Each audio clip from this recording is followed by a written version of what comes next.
why not me? And why can't I be intelligent? Why do I feel so unworthy? I would say that is still something I still struggle with. When you don't see yourself in positions of power, even in entertainment, the way that, you see women and you see people of color portrayed, that's how you're going to see yourself in a way, in a lot of ways. And that's also, more importantly, how other people will see you. And so they're going to treat you accordingly. And you just kind of have to break through.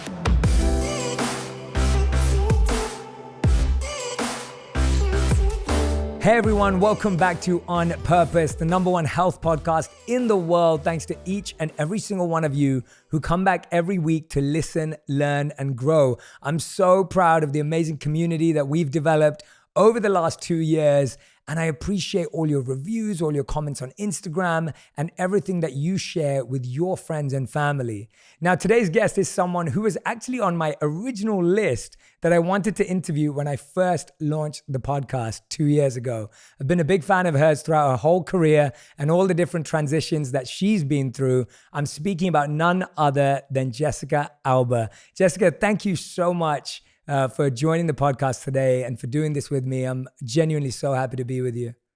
Thank you for having me. It's an honor to be here. Well, yeah, I know it's been a tough 12 months and I wanted to start by just saying, I hope that you're well. I hope your family's well. I know that your family struggled with COVID quite a lot at this time and, I'm sending my best wishes and my love and just wanted to make sure everyone's okay. And would you be kind enough to share with us how you and your family have been able to cope through this very difficult time and having so many people being affected?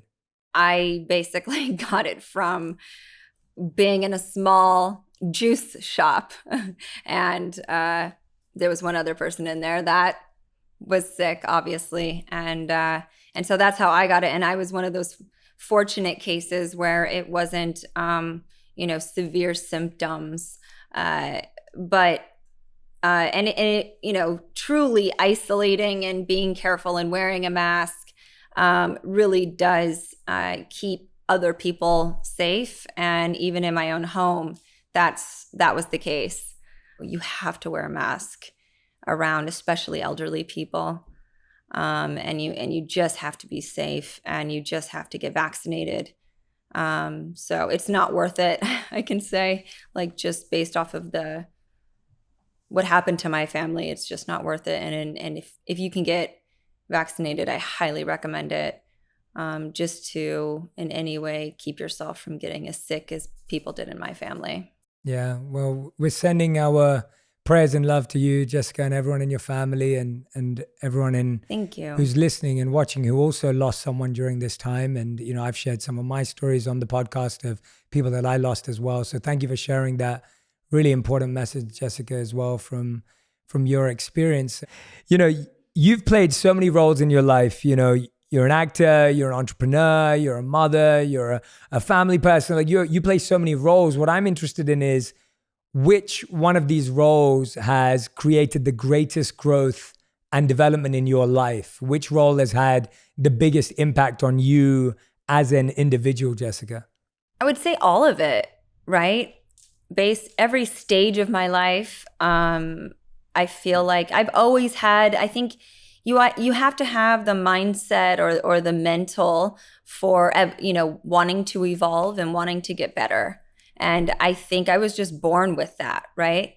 And I also was pretty early on, I had a consciousness about purpose and this feeling that, we're all here for a reason. Life is precious and at any moment, right, it can go, or you're here. And so what are you going to do with the life that you're given, the opportunity to live? So as far back as I had any sort of real understanding of myself and a consciousness, I felt like I had a purpose. I didn't know what it was. I came from very simple, humble family. And, what I've done in my life and what I've achieved was in no way, shape, or form given to me, handed to me. I mean, I think if anything, there was nothing but blocks and challenges and walls and reasons why I shouldn't dream or even have the audacity to think that I could become anything. Every stage of every piece of my life, I feel like I'm always looking to be better and do better. So when I actually got the opportunity to be an actress at the age of 12, and I started working on a regular basis, I would, I prayed a lot, whether it's God or spirit or whatever it is that people pray to. I felt like if I could just channel, like, I want to do good. I know I'm here to do good. I'm not sure what that end goal is, but I promise that if I get any breakthrough, I will do good with my success. And I always attributed success with being able to do good. And then when I became a mom, that really, my sense of self, and I would say my insecurities as a person, over silly things, really sort of kept me, I think, from fully realizing my potential before I became a mom. But when I became a mom, those insecurities sort of went away. And I think it unlocked a piece. And then having a successful business also unlocked another piece. For me, that is such a beautiful foundation to start anything from, because it's so open. I think often we start thinking that a purpose is something specific and it's dialed in and it's focused and there's a clear goal. And often that can actually take us away from that innocence and that joy and that impact. Where do you think that came from for you? Was it your parenting? Was it something you experienced as a child? Where did that intention to do something good come from, and that desire to have a positive impact come from? I think because it was such a struggle and so hard for my parents. They were young when they had me, and every day was a very kind of tumultuous environment, just because they were in survival mode every day, struggling to get by. And they also didn't have necessarily the maturity or the tools to have context. So it's like they were just kind of like grabbing at anything, right? And they were constantly sort of like getting in their own way, or it was just a lot. And their relationship is very much like they love to fight and make up, and that's their dynamic, right? It was confusing for me as a kid, because I didn't know that was their dynamic, and I also didn't know that, like, I think I just wanted peace, and I wanted security, and I wanted a sense of financial security. To me meant that you could then have peace and not be so stressed out. And so I think that to me was like, how are some people born into families where it's not like this, and others are, and then given just, I can't do anything about the circumstance I was born into. How can I sort of like change that narrative or create the life that I felt, I wanted to live? And I think in the process of wanting a different way to operate, right? I also knew that, like, my parents in a lot of ways were just sort of like products of certain systems. When you have to support a family, how can you sort of like get ahead? And they were learning as they were going, it's sort of like flying the plane and fixing it at the same time. And so, they did the best they could. And, I have a lot of, it wasn't until I became a parent, I think, that I really understood how difficult it was for them. Just being so young and not necessarily having the tools, and not having, their a setup, right, to thrive. Yeah, no, I couldn't agree with you more. We did a podcast last year, and it was called The 6 Reasons You Need to Develop the Emotional Skills Your Parents Didn't Have a Chance to Develop. Because the idea is they didn't have that opportunity. They didn't have the hindsight. They didn't have the experiences. Do you find that as being a parent that you're able now to show your children like this balanced view of peace and obviously anxiety and stress and pressure and all the incredible things that you're achieving because you're a high performer, you're extremely busy. Are you kind of having that conversation with them so that they understand you a bit more? Tell us a bit about that. Yeah, there's definitely a wokeness or a self-awareness that happens when people, it's like before it was only the select few that get to be global citizens. We're now, because of, access that people have to information, we all are global citizens. There is access to so much information about how to do things better and be more effective, be happier, right? And so, like this podcast, right? There wasn't this podcast when my parents were, young. We live now in a culture where so much of the stuff that just wasn't sort of serving humanity has been broken down. And there's this generation that's sort of thinking through, like, I guess sort of like, yes, we built these civilizations based off of like necessity, a lot of these things that are power and ego driven, right? But now we're in a place where it's more about compassion, mindfulness, right? Openness, and that's how we're going to thrive and continue to thrive as a human race.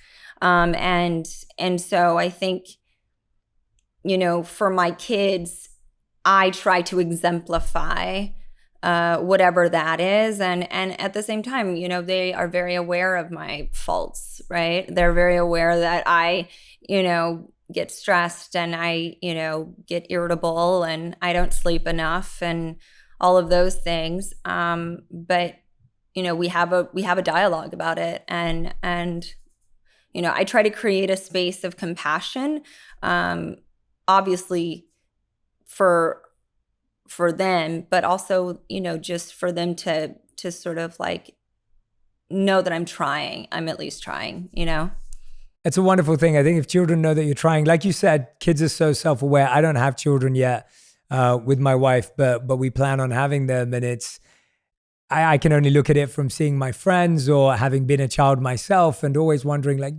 kids are so aware, but if you make them a part of the dialogue and they feel like you're honest with them and everything that you just mentioned, I think that creates it creates a healthier, honest space and an open space rather than an unhealthy environment where there seems to be too much hierarchy or too much control or too much limitation. You said creating an environment of compassion. I think, for children to grow up in an environment where they can be compassionate on themselves too, I think that is that's such a brilliant energy to grow up around. I wonder, Jessica, when you were going through transitions, because when I look at your work and your career and your journey and your purpose, there have been so many transitions along the way. Which transition made you feel the most insecure, a sense of imposter syndrome? I feel these are things that people struggle with that so much today. People are, everyone's trying to, I think everyone's been trying to switch their career. They're trying to become something they didn't train to be. And I feel like you'd have some really good words of advice. That's the story of my life. Yeah. I felt like I had imposter syndrome always, in everything, at every stage. From like, going to school with kids who when we got out of the military, when I was 9, we moved into my grandparents' house, and it was like a predominantly white, middle class suburb. And there just weren't people that looked like us. We were living in my grandparents' house. That was like a very different circumstance than most people. Most people had like, domestic help, and they had like all the things, and their parents had these established careers and were a little bit older, and they were mostly white. And so coming from like with us, we're living. My grandparents would stay with us half the week, and my parents are in a way like children when they're around the parents, right? And then we're the children as well. So there was like this very different, so I felt like an imposter syndrome there for sure. And then when I started acting, I was like, you know, I guess I always felt like maybe I guess I felt like I didn't belong, and Hollywood didn't make space for people that look like me or were me. You know, they called me exotic, right? It was like even the word Mexican American or like, you know, Latina, like that was like such a specific thing to be that. And it was like not me. And I was like, wait a minute, but there's a lot of people that are like me that are here, you know, in this country, but it's just Hollywood didn't recognize it. And so I didn't even have a place in Hollywood. And I remember twice presenting at the Oscars, and I just felt so uncomfortable backstage. I was like, I just want to get up. I just want to do the thing, and I just want to leave. And I was like, and I was with my husband, who was my boyfriend at the time, and I was like, oh my God. There were a few actors that could tell how sort of nervous I was, and they were so sweet. And then I jumped into being an entrepreneur. And again, I'm in rooms where I'm the only woman. I've never done this before. Everyone has like, you know, fancy degrees from business schools and Ivy Leagues. And I've, you know, never had a desk job, didn't do any of that. I got my GED, and I, you know, started working so young. And so I'm sitting here, again, trying to find my way. And about 3 years into Honest, I learned the operations of the business completely. And in all the meetings where my, you know, business partners were like, no, you do that thing, and we're going to do this thing. And I basically said, no, I'm going to figure this out. I'm going to learn. And I learned. And then I challenged them with stuff that didn't make sense. And then I was like, you know what? Maybe I do belong, and maybe I am smart, and maybe I do deserve to be here. And maybe people are just judging me based off of like their own insecurities, you know? But it took me quite a bit to sort of like get to that place. And at that point, I was like 30. So you're 33. I think I was like 34 when it all kind of like started to come together. And I had 2 kids by then and 2 careers, you know, and it took me a hot minute, you know. Yeah, that's amazing. Well, I think that's a great lesson for all of us in patience around, you know, we are going to feel that imposter syndrome. We are going to feel that insecurity. And what I'm hearing from you is it's not really like, oh, this is what I did and this broke it through and this is what I did. It was more just you had to be patient with yourself, and you had to allow it to naturally develop when you found your home in Honest and your kind of like sacred space in creating Honest that feels like such a strong foundation to who you are today, and such the bigger part of your story and a big part of your story. Yeah, it wasn't like an overnight. It was sort of like along the way. And then when I started like making space for like, why not me? And why can't I be intelligent? Why do I feel so unworthy, you know, or I don't deserve this? And, you know, I think over the years, I would say that is still something I still struggle with. You know, when you don't see yourself in positions of power, in even in entertainment, the way that you see women and you see people of color portrayed, that's how you're going to see yourself in a way, in a lot of ways. And that's also more importantly how other people will see you. And so they're going to treat you accordingly. And you just kind of have to break through. Yeah. And I guess that's what you're saying, that confidence is just built on not thinking about what everyone else is saying or thinking or believing. That's literally the only thing that breaks you through. Yeah. Because they're just products of their own stuff. Yeah. Right?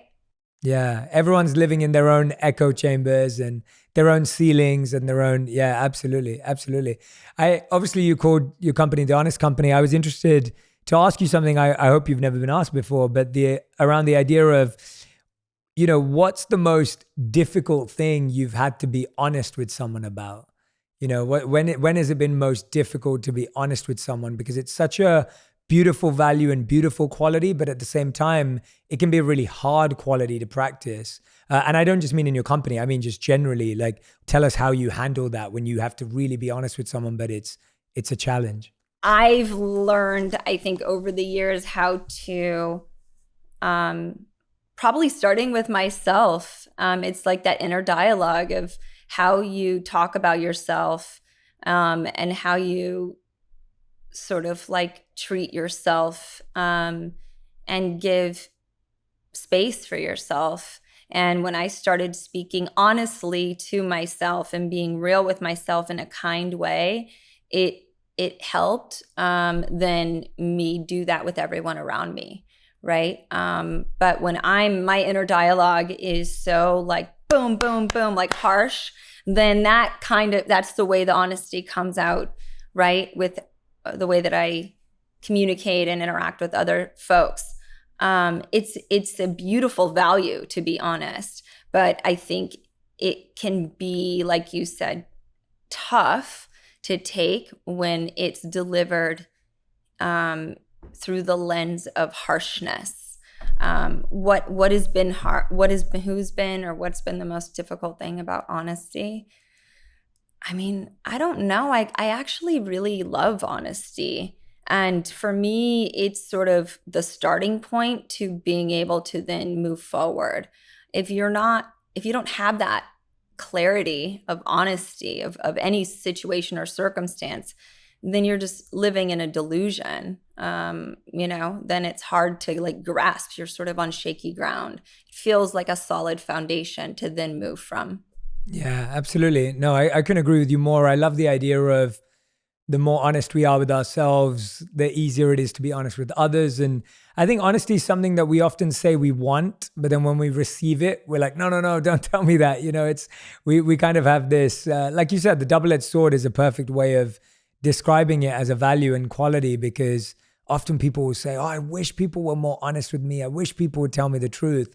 But then when they hear the truth or someone's honest with them, it's quite hard to take it in, even if it's So you're saying, it's interesting, like I've heard you talk about when you were in the corporate world, you got a coach and you probably had to see yourself in a very honest way, in a way that you probably never saw yourself before, and that is super humbling, because I've done the same. The professional, because it's sort of like a therapist, but it's mixed with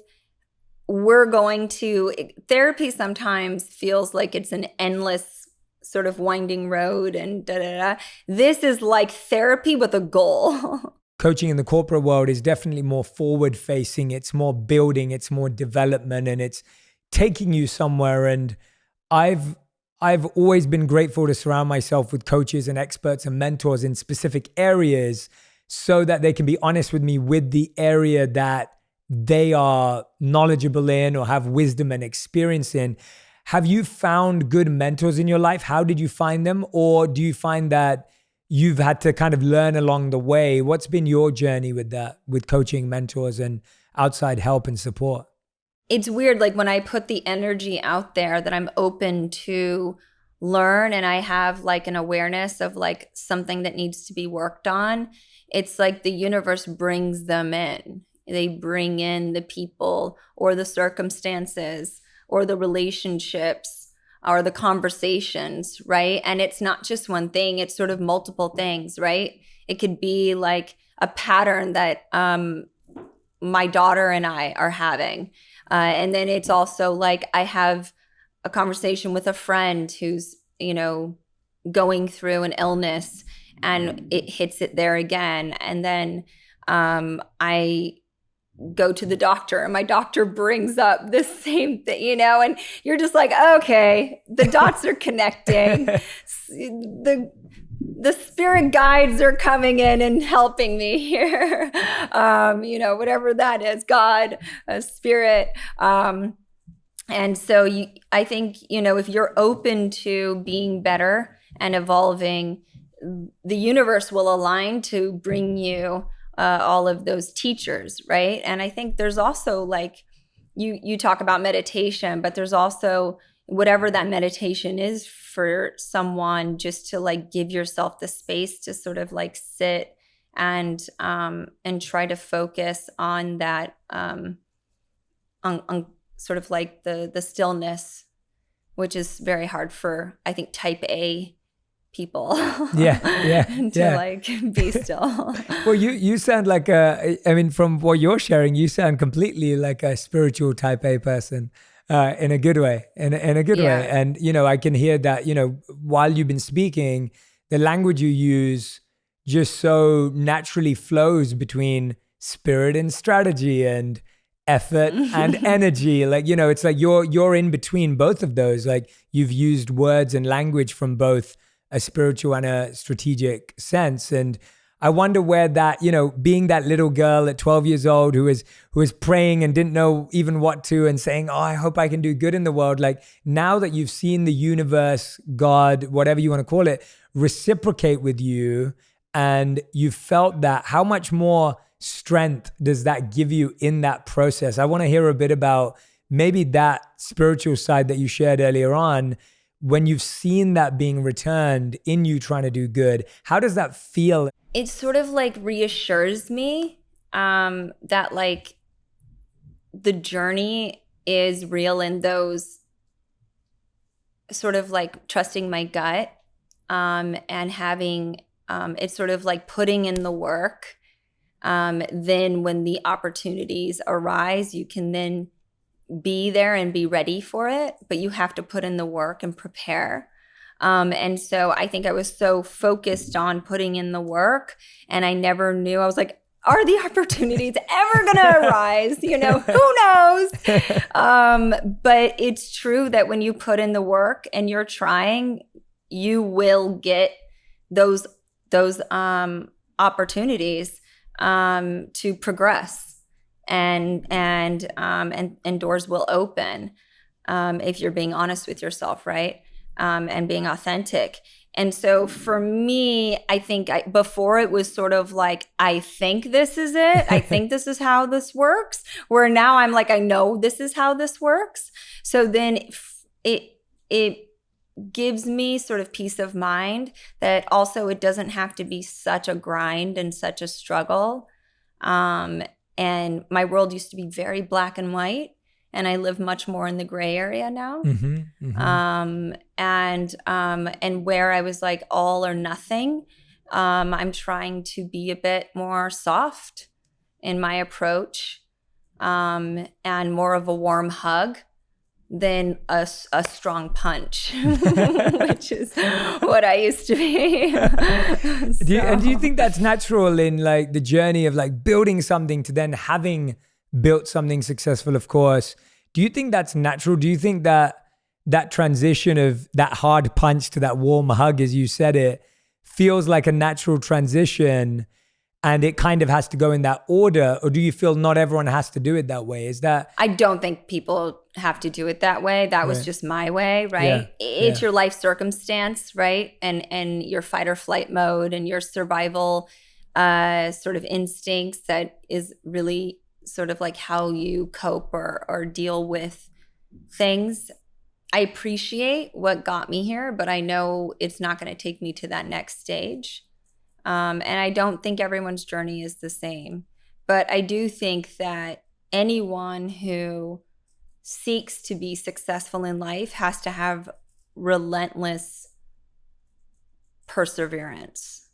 As someone who's so energetically focused, as someone who's so present with yourself in what you're creating and the energy you want to put out, what do you think are some of the things that you want the people around you to gain from you, learn from you, whether it's your children, whether the people that work with you on a day-to-day basis? What are some of the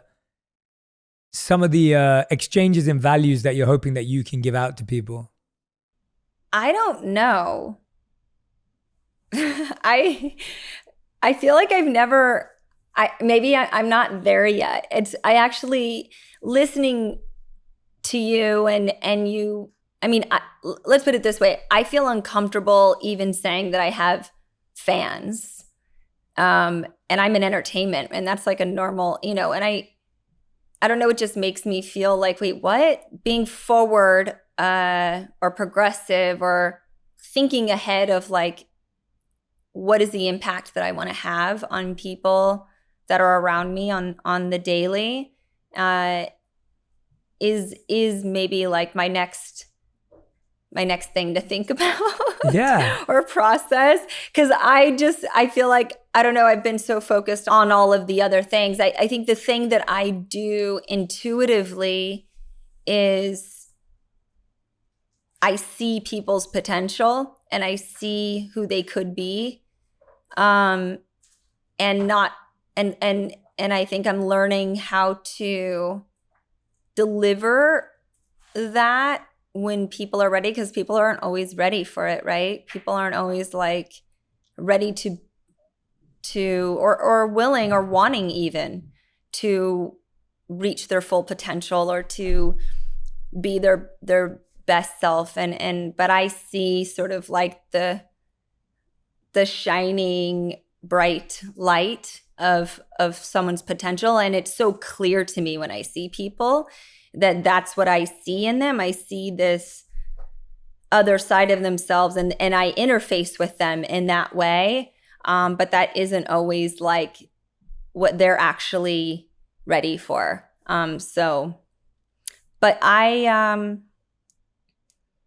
think I'm learning how to be a little bit more self-aware, to only talk to people about that when they want it, instead of just like, here's what you should do with, because it can be a little bossy as well. That's a wonderful and honest answer. And I didn't want anything else. I honestly just wanted to know how you felt about that. And so, hearing that that's what you want to work on next, and that's what you're trying to grow now and develop now. I mean, I think that's so wonderful for our audience to hear, because I think we're all going step by step. We all have things to work on. And if that's the next thing that you're focusing on, that's brilliant. And I don't think we're always fully conscious. I think there is this expectation, and that's what I'm loving so much about this conversation, is that there's often an external expectation that someone has everything figured out and everything's perfect and everything's going on. And we obviously know that's not true, but often that's the perception. And to just hear that, hey, I'm trying to figure this out and I'm learning about this and this is what I'm listening to, I think that is just such a healthy thing for people to hear. Does that make sense? Yeah, for sure. I mean, I think people will see your life through their lens and through their experience without having the context of what you go through in your consciousness, right? As you operate in the world.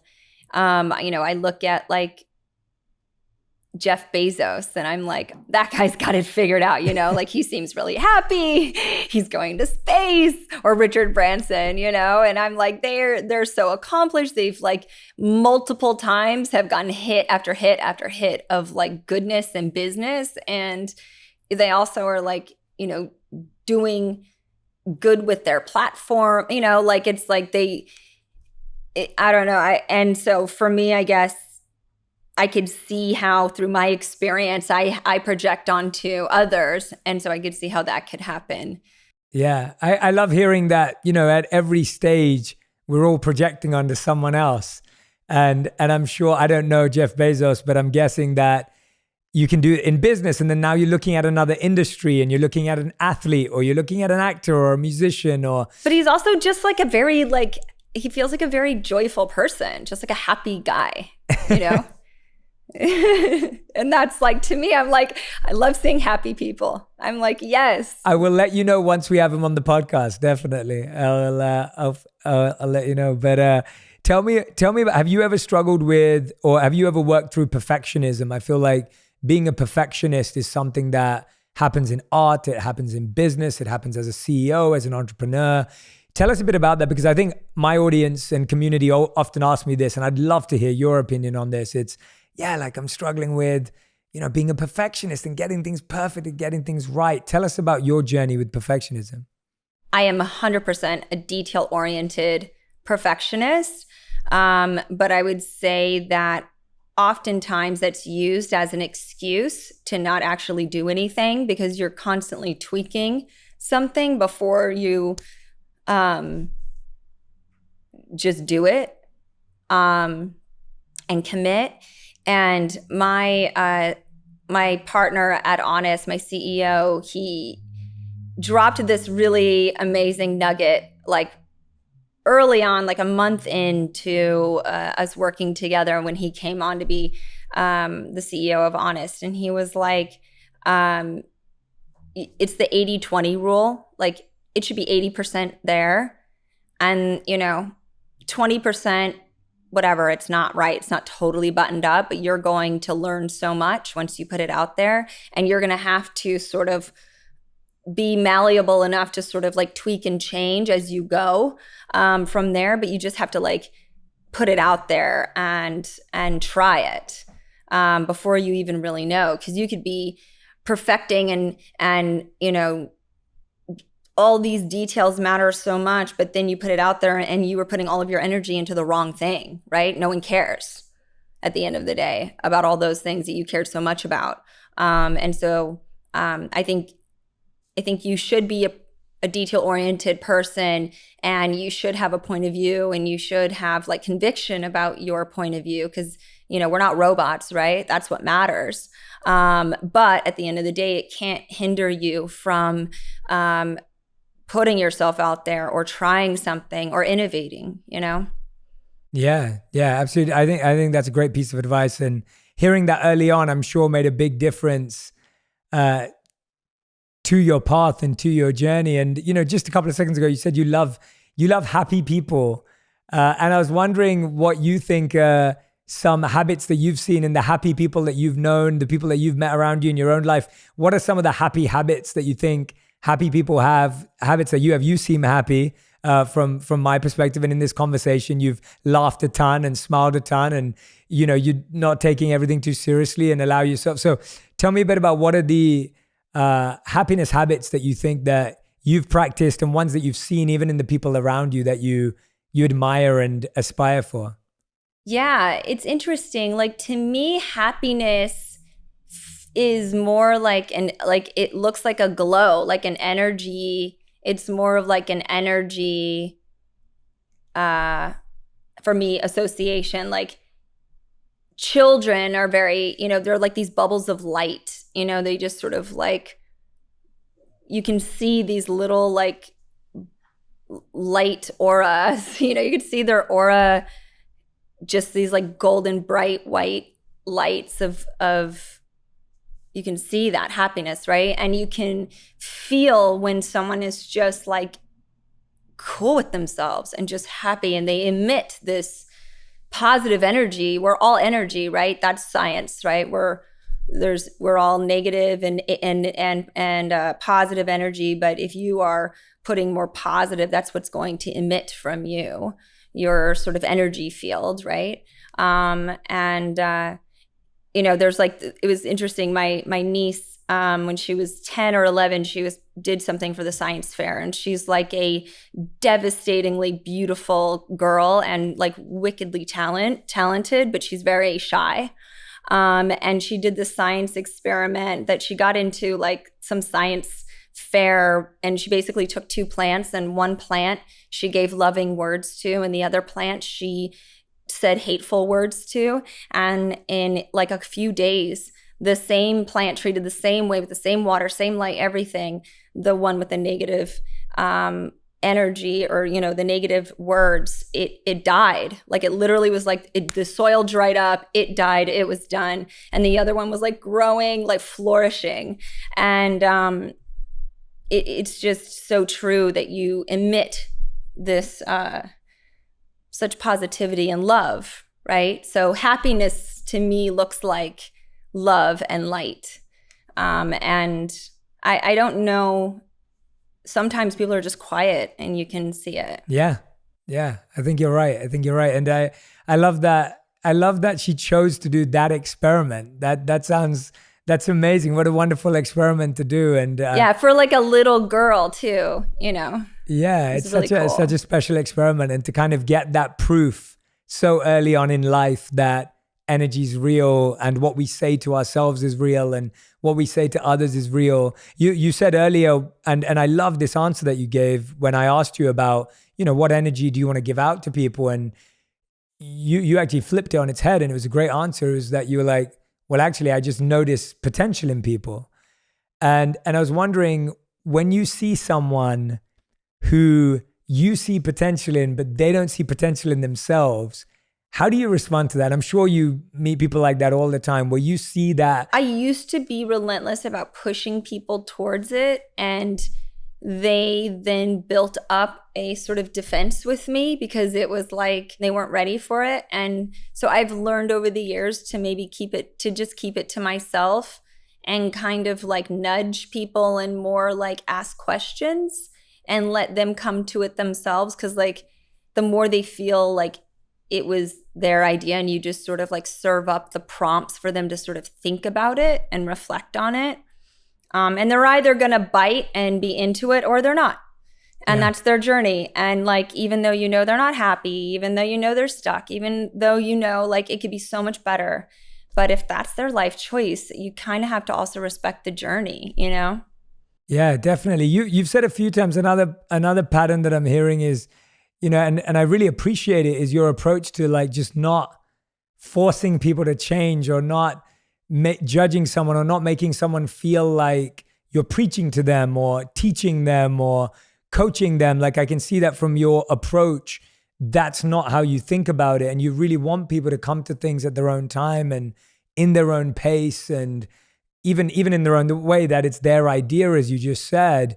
Is that something you think you've experienced as well? And that's why you believe in it so much? Or is it something that, or is that something that you saw because maybe you were quite preached to and taught and judged and coached and you realized that people didn't respond to that so much? I think it was more of like me learning how people, like I was like, who are the people who I've seen potential in and they've like they break through and they actually like move in that direction. And then I see potential in others and they're like, no.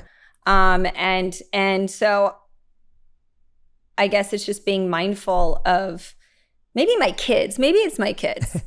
I think my kids have taught me a lot about that. The more I tell them something, the more they resist and they look at it as parenting and I'm just bossing them around. And my honor even told me last night, it was so annoying and over like something so stupid. Anyway, she wants to redo her room and I'm like, cool. So I'm like, Pinterest board, like show me your inspo. And she was like, and my friend, she just redid her room and she has like all these plants and it's very bohemian and I love it so much and da-da-da. And I was like, did her mom help her with it? And she was like, yeah. And I'm like, cool. How does that make you feel? And she was like, it doesn't make me feel like anything. I think it's great. Her mom's really nice.